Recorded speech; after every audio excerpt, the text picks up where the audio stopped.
আসসালামু আলাইকুম everyone, welcome to my new blog.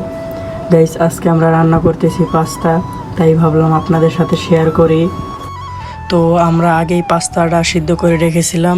তো এখানে দিয়ে দিলাম তেল, কাঁচামরিচ এবং পেঁয়াজ।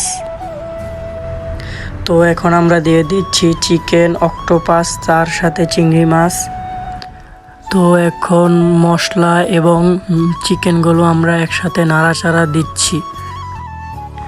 তো দেখতেই পাচ্ছেন আমার বাবা রান্না করতেছে, তাই আপনাদের সাথে কিছু কথা বলে নেই।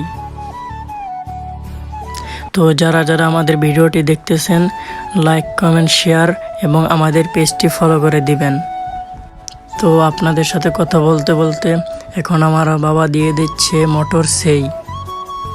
তো আমাদের পাস্তাটা সুস্বাদু হওয়ার জন্য এখন দিয়ে দিচ্ছে ক্যাপসিকাম। তো এখন সব নাড়াচাড়া দিয়ে মিক্স করতেছে।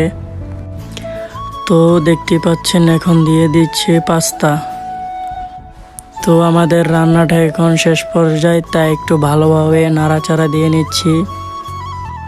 তো আমাদের পাস্তাটা আরও সুস্বাদু হওয়ার জন্য এখন আমরা দিয়ে দিচ্ছি ম্যাগি মশলা। তো আমাদের পাস্তাটা এখন রান্নার শেষের দিকে। তো আমরা পাস্তা অনেক কিছু দিয়েছিলাম, কিন্তু আপনাদের কিছুই দেখাতে পারলাম না।